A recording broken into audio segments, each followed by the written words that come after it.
Next कहता है how to name chemical formula. इसके नीचे इसके लिए दो चीजें हमने पढ़ रखी है, मैं वही चीज उसी चीज से स्टार्ट करूंगा। देखो, आपको पहले पता होना चाहिए केमिकल कंपाउंड बनते कैसे हैं। मैंने बताया है कितने तरीकों से केमिकल कंपाउंड बनते हैं, दो, या तो मेटल नॉन मेटल मिक्स होते हैं, कंबाइन होते हैं, या फिर non metal non metal. Metal metal combine होंगे क्या? पक्का ना? पता है ना क्यों? अंबानी अडानी दोनों देना चाह रहे हैं, देंगे ही नहीं तो बॉन्ड बनेगा।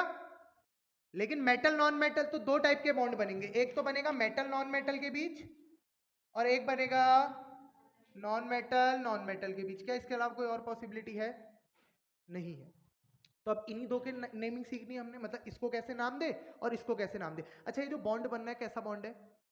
Ionic bond. बहुत बढ़िया। क्यों कहता है आयोनिक बॉन्ड इसको? आयंस से मिलकर बना है। मेटल पॉजिटिव होता है, नॉन मेटल नेगेटिव, कैटायन, ये कैटायन है, एनायन है, तो ये कौन सा? Ionic bond. और ये बॉन्ड कैसा होता है? क्या नाम है इसका? Molecular bond. बहुत बढ़िया। और इसको 10th में जाके क्या बोलने वाले हो आप? और करके मैं यहीं पे लिख देता हूं कोवेलेंट बॉन्ड। क्या कहते हैं?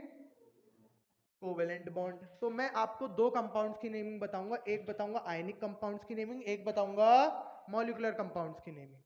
ठीक है, बहुत इजी है।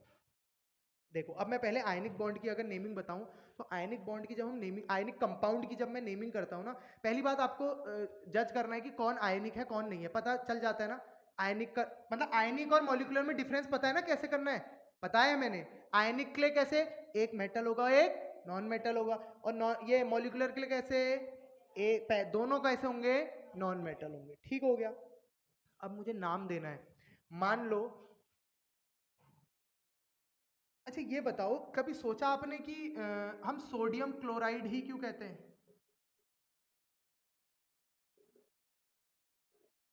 क्लोरीन सोडियम क्यों नहीं कहते हैं? कभी सोचा कि सोडियम क्लोराइड ही क्यों कहा जाता है इसको? ये सोडियम क्लोराइड ही क्यों कहा, क्लोरीन सोडियम क्यों नहीं कहा? या कोई और, अगर मैं HCl ले लूं, HCl क्या होता है? हाइड्रोक्लोरिक एसिड ना, इसको क्लोराइड हाइड्रो क्यों नहीं कह दिया? तो ये सब कहानी है। क्या कहा आपने? फॉर्मूले। तो फॉर्मूला, चलो मैं यही पूछ लेता हूँ, Na को आगे ही क्यों लिखा, Cl को आगे क्यों नहीं लिखा? ना, अरे कंबाइन तो एक ही जैसा हुआ है। आपके पास जब एक वो आ रहा है ना NaCl का कंपाउंड, उसमें Na और Cl दोनों है। समझ में आया? तो अब मैं इसकी कहानी बताता हूँ, ये इसी में आएगा नेमिंग में, कि नेमिंग ऐसी क्यों दी गई। तो हमेशा जब भी हमें नेमिंग करनी होती है ना, हम पहले मेटल को प्रिफर करते हैं, उसके बाद नॉन मेटल को। जब भी नेमिंग करूं, ध्यान से सुनना, जब भी नेमिंग करने की बात आती है, पहले मेटल को बोला जाता है, उसके बाद नॉन मेटल को बोला जाता है। किसी भी, आप दुनिया का कोई भी कंपाउंड उठा के देखो, अगर वो आयोनिक कंपाउंड है तो पहले उसमें मेटल का नाम लिया होगा, दूसरे में उसका नॉन मेटल का नाम। कोई भी, फॉर एग्जांपल सोडियम क्लोराइड क्या है? सोडियम क्लोराइड, सोडियम क्या है? अच्छा, सोडियम क्लोराइड मतलब NaCl, इसमें Na क्या है? मेटल है, Cl क्या है? Non metal. तो मैंने क्या कहा, जब भी मेटल नॉन मेटल की बात होगी तो पहले किसका नाम लिया जाएगा? मेटल का। ठीक हो गया, मेटल के नाम। अच्छा, इसका वैसा एटम, अगर मैं खाली Na बोल, ये क्या है? सोडियम। ये क्या है वैसे खाली अगर देखो तो? क्लोरीन। लेकिन यहां क्लोराइड क्यों आ गया?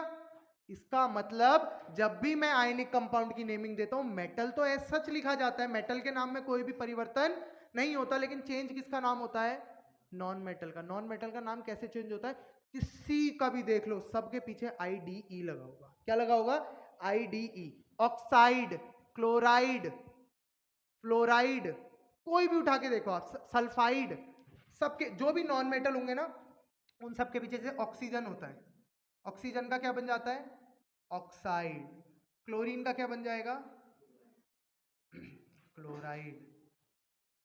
फ्लोरीन का क्या बन जाए? सल्फर का क्या बन जाएगा? सल्फर का क्या बन जाएगा? सल्फाइड। मैंने क्या कहा, पीछे से क्या लग जाता है इसमें? IDE। सब में देखो IDE कॉमन है। तो एक खासियत है कि नॉन मेटल के पीछे से क्या लग जाता है सब में? IDE। कोई भी देख लो, पूछो पूछो। सल्फर, सल्फर है बेटा, सल्फर नॉन मेटल है ना, मतलब वो तो उसका कॉमन नेम है।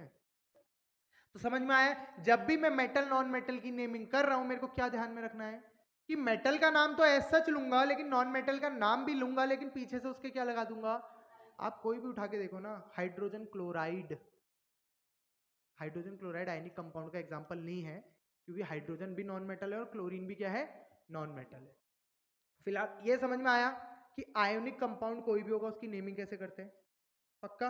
कोई डाउट? कि जब भी आयनिक कंपाउंड की नेमिंग करोगे तो मेटल हमेशा पहले लिखा भी जाएगा फॉर्मूले में भी और बोला भी जाएगा, और नॉन मेटल बाद में लिखा जाएगा, और साथ में क्या, नॉन मेटल का नाम सेम एज सच लिखा जाएगा, लेकिन नॉन मेटल का नाम मैं पीछे से क्या आ जाएगा, ID E। आया समझ में? कोई डाउट? पक्का? ये कॉन्सेप्ट समझ में आया? अब हम देखते हैं क्या, नॉन मेटल नॉन मेटल समझ में आया? कोई डाउट? अब आती है नॉन मेटल की बात। नॉन मेटल जो बॉन्ड बनाएंगे, कौन सा कंपाउंड बनाएंगे, मॉलिक्यूलर कंपाउंड बनाएंगे। अब यार बड़ी परेशानी हो गई, जो बना रहा होगा उसके उसके दिमाग में परेशानी हुई नहीं होगी। यहाँ तो उसने चलो कह दिया पहले मेटल फिर नॉन मेटल, यहाँ तो दोनों नॉन मेटल आ गए, अब क्या कहेगा वो। यहाँ तो उसने कह दिया था पहले मेटल को बोलो, लिखो भी मेटल को, पीछे नॉन मेटल बोलो, लिखो भी नॉन मेटल को। यहाँ क्या करे, अब यहाँ उन्होंने एक नया कॉन्सेप्ट लाया, इलेक्ट्रोनेगेटिविटी। पहले इलेक्ट्रोनेगेटिविटी पढ़ाऊंगा, उसके बाद ये समझाऊंगा, क्योंकि वो नहीं आएगा तो ये नहीं आएगा। बहुत एक लाइन का, ज्यादा लंबा नहीं है। इलेक्ट्रोनेगेटिविटी क्या होती है? इलेक्ट्रोनेगेटिविटी मतलब मेरे को, अच्छा मैं मान लो क्लोरीन हूं, क्या हूं, तो मेरा एटॉमिक नंबर कितना, 17, इलेक्ट्रॉनिक कॉन्फ़िगरेशन कितना, 2,8,7। तो अब मुझे अपने आप को स्टेबल बनाने के लिए कितने इलेक्ट्रॉन चाहिए, 1 इलेक्ट्रॉन। अब वहीं पे मैं इसका एग्जांपल लूं, सल्फर का ले लेता हूं। कितना होता है एटॉमिक नंबर, 16, 2,8,6। ठीक है, इसको कितने चाहिए, 2 इलेक्ट्रॉन चाहिए अपने आप को स्टेबल बनाने के लिए। मुझे बताओ किसकी भूख ज्यादा है,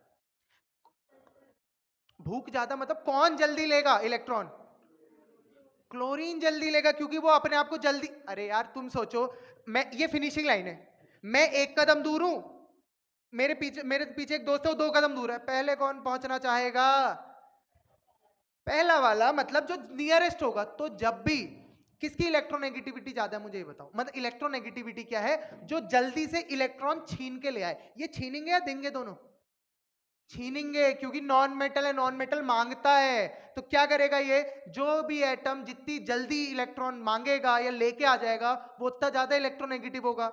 इलेक्ट्रोनेगेटिविटी क्या होती है, the tendency of an atom to attract the electron. कितनी जल्दी कोई इलेक्ट्रॉन को खींच पा रहा है, वो उसकी टेंडेंसी है, उसे हम क्या कहते हैं, इलेक्ट्रोनेगेटिविटी। समझ में आया? और इलेक्ट्रोपॉजिटिविटी क्या होता है, कौन कितनी जल्दी डोनेट करता है। इलेक्ट्रोपॉजिटिविटी एक चीज होती है, इलेक्ट्रोनेगेटिविटी एक चीज होती है। इलेक्ट्रोपॉजिटिविटी मतलब जो जल्दी डोनेट कर रहा है। सोडियम जल्दी डोनेट करेगा या मैग्नीशियम,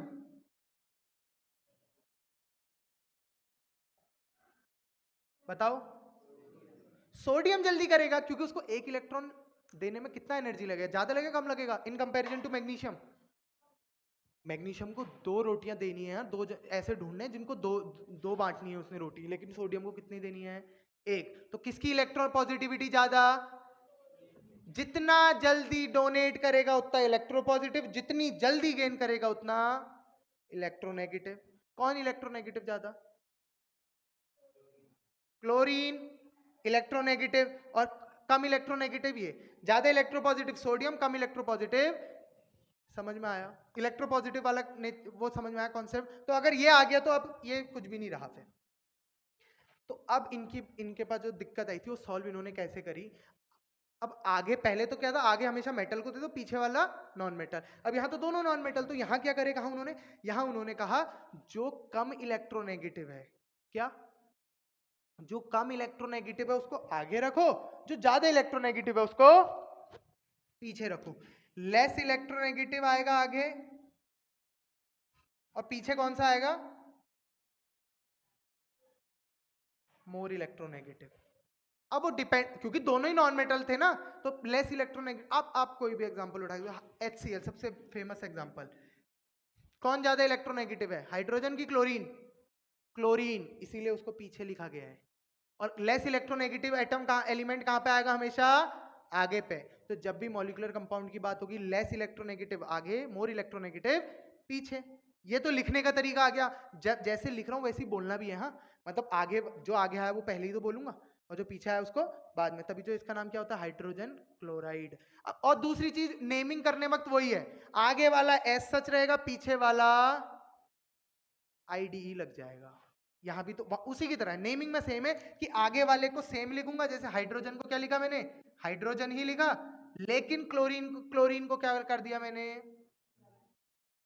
आईडीई आ गया पीछे से एक्स्ट्रा। किसको नहीं आया समझ, आगे ये दोनों चीज समझ, क्या नहीं आया बताओ है।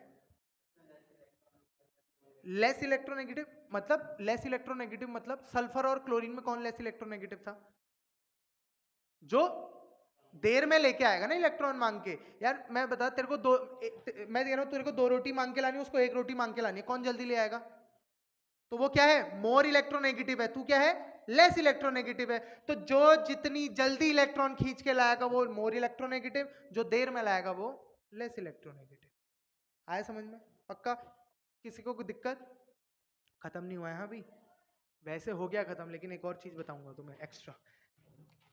ये वाला टॉपिक खत्म होने वाला है नेमिंग वाला, कि कैसे नेम दे रहे हैं, आ रहा है ना समझ में, कोई दिक्कत तो नहीं हो रही ना। चलो अब इसमें, अब देखो एक चीज आती है ना कि अच्छा कहीं कहीं पे हमने देखा है, इसको क्या कहते हैं, कार्बन ऑक्साइड कहना चाहिए था, इसको भी कार्बन ऑक्साइड कहना चाहिए था, कहना चाहिए था नहीं, अरे मैंने क्या कहा, लेस इलेक्ट्रोनेगेटिव आगे, मोर इलेक्ट्रोनेगेटिव पीछे, लेस इलेक्ट्रोनेगेटिव आगे, मोर इलेक्ट्रोनेगेटिव पीछे। अब दिक्कत क्या आने लगी ना, जब 2 एटम एक से ज्यादा कंपाउंड बनाए, जैसे C और O है, C और O, जैसे H और Cl है, H और Cl मिलके सिर्फ HCl ही बनाते और कोई नहीं बनाते, कोई और बना के दिखा दो मुझे, नहीं बनाते। लेकिन C और O को देखा गया तो CO एक CO बनाता है, एक CO2 बनाता है। तो उस केस में क्या कहा उन्होंने, नेम देते वक्त ना जो मोर इलेक्ट्रोनेगेटिव होगा ना उसके ना आगे से प्रीफिक्स लगा देते हैं। क्या लगाते थे, प्रीफिक्स। प्रीफिक्स मतलब प्री मतलब आगे, फिक्स मतलब नंबर। प्रीफिक्स जो आगे आ रहा है उसे हम क्या कहते हैं, प्रीफिक्स। ठीक है, इंग्लिश में पढ़ा है प्रीफिक्स और सफिक्स। प्रीफिक्स मतलब जो आगे आता है, प्री मतलब होता है आगे, और प्रीफिक्स होता है आगे, सफिक्स मतलब होता है पीछे। तो हमने CO को क्या नाम दिया, कार्बन को कार्बन ही रहने दिया, पीछे वाले को कितने हैं ऑक्सीजन, एक ऑक्सीजन, तो क्या नाम दिया, कार्बन मोनोऑक्साइड। CO2 क्या नाम दिया, कार्बन डाइऑक्साइड। आया समझ में मैंने क्यों दिया, क्यों क्यों, अच्छा मैंने HCl में क्यों नहीं करा ऐसा कार्बन मोनोक्लोराइड, नहीं सॉरी हाइड्रोजन मोनोक्लोराइड, क्योंकि H और Cl सिर्फ एक ही कंपाउंड बना रहे HCl, लेकिन C और O कितने बना दे रहे हैं, 2 बना रहे हैं। ऐसी अगर मैं कोई और एग्जांपल लूं आपके लिए,